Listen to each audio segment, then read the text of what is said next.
Hello, Leo. Salamat sa pagbabalik at salamat din sa pagbisita.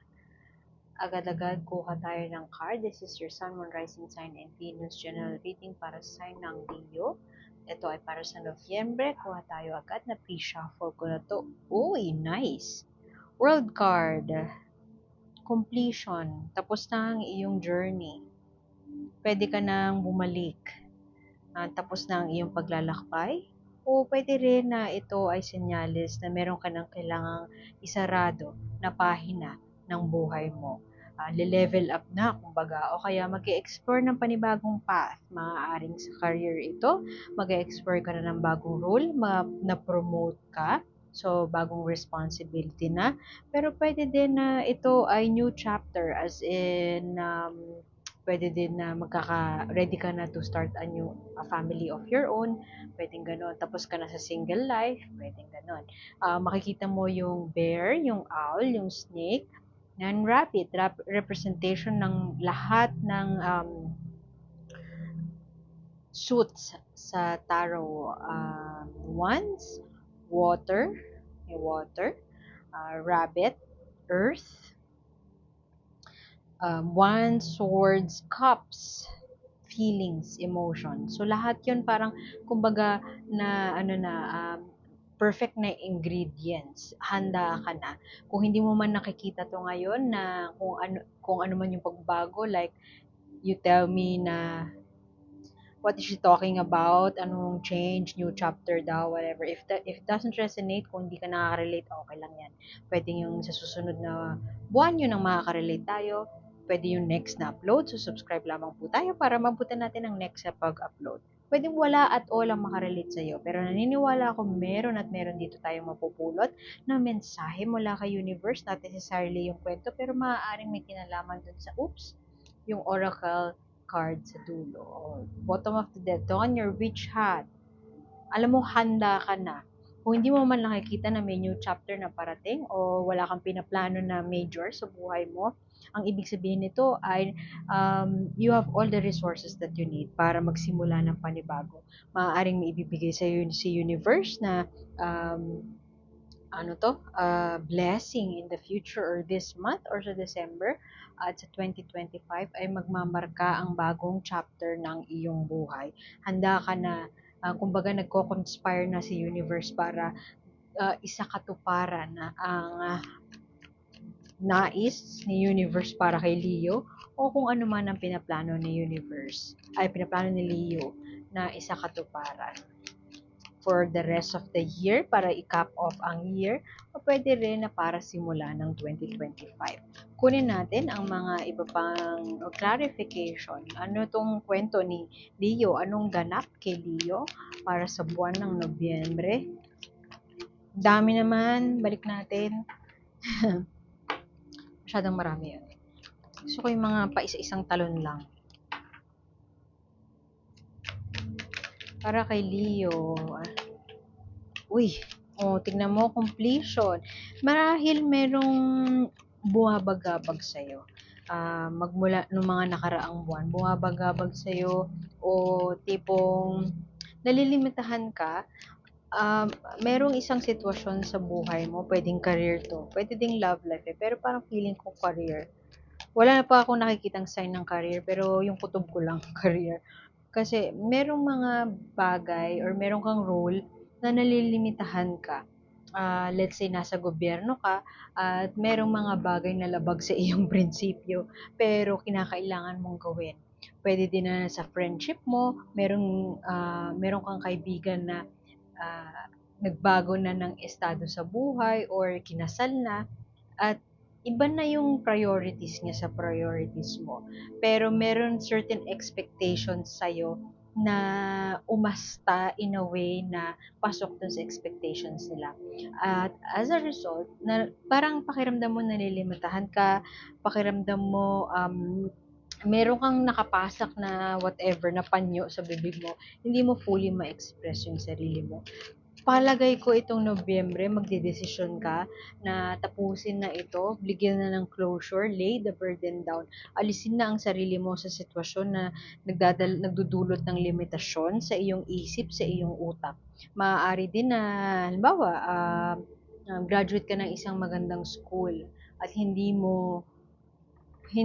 nyo kultura ang spoon feeding doon. Pero itong pinagtatrabahuan mo ngayon, parang ang nire-reward ay obedience, nire-reward ay spoon feeding, at hindi yun, labag yun sa prinsipyo mo. So for the longest time, you've been doing things na iba sa kung paano mo talaga gawin yon. At tingin ko itong Nobyembre magdidesisyon ka na tapusin na yon. I-turn na yung leaf, yung pahina ng chapter ng buhay mo na obedient ka lang, obey ka lang ng obey, at repressed ang iyong opinion ukol sa mga bagay-bagay. May mga bagay talaga na pasensya na. Pasensya na po sa ingay na iyon. Parang feeling mo, alam mo sa sarili mo na may potential ka, na may chance na mag-top ano ka, top performer ka, pero sadyang hindi mo yun magawa, hindi ka makapagpakitang gilas dahil nasa sitwasyon ka o nasa environment ka na hindi na-recognize yung potential mo o hindi nakikita hindi nabibigyan ng sapat na attention yung potential mo, hindi nabibigyan ng sapat na attention yung mentorship na deserve mo. So, dahil dyan, for the longest time na isip ka ng isip, aalis na ba ako, hindi ba masyado pang maaga, hindi ka makatulog siguro, kakaisip ng kung ano yung magiging decision mo moving forward. Pero hindi ko alam bakit science tong card na to, pero ang interpretation talaga ng Six of Swords ay pag-alis.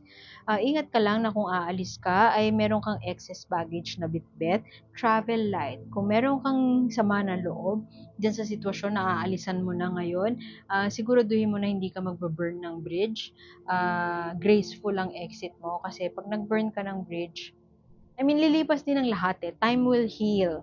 Lilipas din ang lahat. Yung inis mo ngayon, lilipas din yan. Lilipas din yan at pagdating ng panahon, yung mga binild mo na relationships ngayon, sila din naman ang makatutulong sa'yo in the future. So, maaaring, pwede din kasi na nag-aral ka, tas parang pakiramdam mo underemployed ka, kasi yung inaral mo hindi mo nagagamit o kaya yung inaral mo ay masyadong mataas para doon sa posisyon mo. Aminin na natin, hindi ka paid enough para doon or hindi ka mentored or given opportunities enough para mag-excel at ipakita mo kung sino ka talaga, kung gaano ka talaga kagaling. Now, if this is something to do with a relationship, mukhang ganun din, may closure, may pag-alis, romantic relationship, lumabas ang lovers at reversed pa. Maaaring merong pagtatalo, um, paghihiwalay, divorce, at tingin ko ito yung chapter na isasara mo. Maaaring for the longest time ay yun nga, nalilimitahan ka sa relationship nito, sa romantic relationship nito, magkaiba kayo ng prinsipyo, magkaiba kayo ng values. At wala ka ng gana para trabahuhin pa siya. Tingin mo, kailangan mo na siyang, hindi ka na makatulog enough para ayusin pa siya.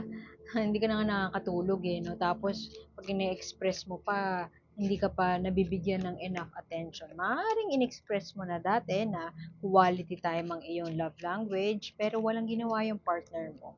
At ikaw naman, dahil yun ang love language mo, maaaring ganun mo din i-express ang iyong pag-ibig dito sa tao na to. Ngunit, hindi yun ang love language niya. So, maaaring iba ang kanya, tas hindi mo din napupunan yun. It's always a two-way street, dear Leo.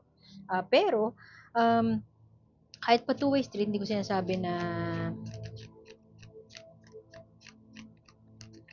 pares kayo may kasalanan. Pwede din naman kasi nasadyang hindi na kayo align. Magkaiba kayo ng values to begin with. Hindi kayo compatible. Tingnan mo yan. Four of Swords, restlessness. Maaaring hindi ka na makatulog dun sa thought na feeling mo trapped ka, feeling mo hindi mo ma-express kung sino ka sa relasyon na to. hindi ka na nagiging totoo sa sarili mo at dahil doon hindi ka na makatulog dahil doon. Restless na. Ano tong Seven of Pentacles na ito?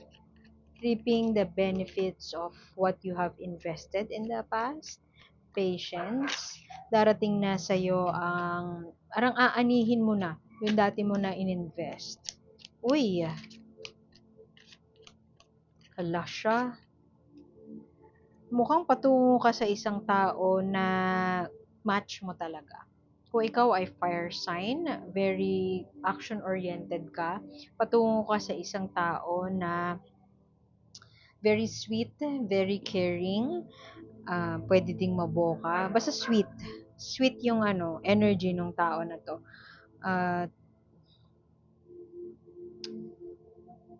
Naglaan ka ng oras. Pwede din kasi na matagal na kayong hiwalay nung talagang partner mo. Tas eto ngayon, invested ka sa isang tao na marami siyang time para sa'yo. Nabibigyan ka ng atensyon na kailangan mo, atensyon na tingin mong deserve mo. At yun, mag-invest ka sa kanya ng oras sa ngayon.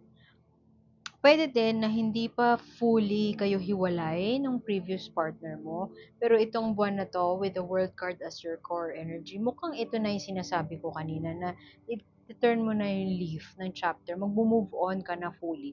At merong tao sa paligid mo, maaaring kilala mo to or maaaring darating, pero feeling ko kilala mo na to eh. Nag-invest ka na sa kanya ng oras at maaaring pinag-iisipan mo na rin na mag-invest ng oras sa kanya, mag-invest ng energy. Tingin ko merong once na makaalis ka, 'di ba ito kanina yung sabi kong pag-alis, ingat ka na may excess baggage. Once na makaalis ka, ay ito na, darating na ang iyong hinihingi. Three of Cups, joy, celebration. Kung ano man yung gusto mong maramdaman na kilig ay darating sa'yo, magko-conspire na kumbaga. Tingnan mo to, oh, may cosmic energies around it. Nasa paligid niya ay ang universe, ang stars. The stars are aligning. Sa pag-alis mo, mag-a-align ang stars at mukhang darating ang abundance na hinihingi mo. Kung hindi man ito pera, magre-return ng investment. Kung hindi man career, ito ay isang relasyon. Yung harmony na hindi mo nakuha sa previous relationship mo, ay makukuha mo na this time around. Pero wag ka don't stress too much. Wag ka masyadong huwag mo stressin yung sarili mo. Leo. Excuse me. Ingat ka lang na maaaring ang taong kadil mo ay alam mo yung mas smooth talk ka pa, mabubudol ka pa pabalik or magstay or I hate to say it pero ingat ka na baka mamanipula ka pa na magstay kasi bawa may anak kayo at yun, baka tamarin ka pa na umalis. I mean, gusto na ibigay sa'yo ni universe ang pagkakataon na i-turn ang leaf ng chapter ng buhay mo na ito, pero mag-hesitate ka pa. Mukhang mag-hesitate ka pa. Kung hindi ka makokontrol or mabubudol pabalik, mukhang mag-hesitate ka pa na umalis at iisipin mo magne-negotiate ka pa na parang hindi, okay lang kasi may anak kami, kawawa naman yung anak namin. Hindi kasi meron pa pala akong utang sa kanya, hindi na muna ako aalis. So, maaaring katamaran mo or hindi mo pagsumikapan, hindi ka mag-aayos ng papeles. Dahil lang tinatamad ka mag-ayos ng papeles, let's say, yung separation papers, tinatamad ka mag-ayos, so parang hindi ka na lang aalis kahit na hurt ka na. Ganon. Kahit alam mo na oras na para umalis at oras na para umuo ka sa sarili at pagbigyan naman ng sarili mo dahil masyadong marami ka nang ininvest na enerhiya kung hindi pera, panahon, yun, enerhiya ng pag-iisip kung paano mo aayusin ang relasyon na hindi na nagwo-work. Basta merong isang taong umaaligid, hindi ko alam kung kilala mo na to, pero sabi ko nga kanina parang kilala mo na to. Pwede din na enerhiya ito ng taong padating sa'yo, pero itong tao na to very nurturing, maalaga yung tao na yan. At mukhang yan ang magiging ano ba, pundasyon mo, malakas na pundasyon para kayanin mo ang bagong chapter na parating sa buhay mo. Pwede din actually na ito ay anak mo. King to eh, pero actually pwede din tatay mo. Some great, strong figure in your life. Kung hindi mo tatayan, nakuha kong energy king siya, pero ang nakuha ko sa kanyang energy kasi basta somebody who will bring you joy. So, pwede din kasi na anak mo yan. So, yun. Hindi ko alam kung sino yan. Wala sa card. Ang nasabi lang ng card, King of Cups. So, very emotionally stable yung tao na yan. Pwede din na magkakaroon ka ng karelasyon na mas matanda sa'yo at dun mo marirecognize ang sarili mo. Dun mo marirecognize yung na parang deserve. Ito pala yung sinasabi nilang love at tamang pag-ibig na deserve ko. Pasensya na sa ingay. Ay, may lumipad. Okay, mind that monkey. Ingat ka sa mga sinasabi mo sa sarili mo. Self-talk, kung sasabihin mo sa sarili mo, you're not good enough, hindi ka deserving ng mga magagandang bagay sa mundo, ay talaga namang yun ang magpapatotohanan mo yun. Yun ang magiging self-fulfilling prophecy. So, i-tame mo yung area ng utak mo na isip ng isip, overthink ng overthink, at nagsasabi sa'yo na hindi mo deserve ang isang bagay. Mind that monkey mind na nagsasabi sa'yo na hindi ka good enough. Kasi the more you feed yourself ng negative thoughts, totoo yun, siya yung nagiging reality mo. So, iwan ko na yun doon. Salamat dito sa pagbisita, Leo, at sana makita kita ulit next time. Thank you. Ako po si A. Salamat. Bye-bye!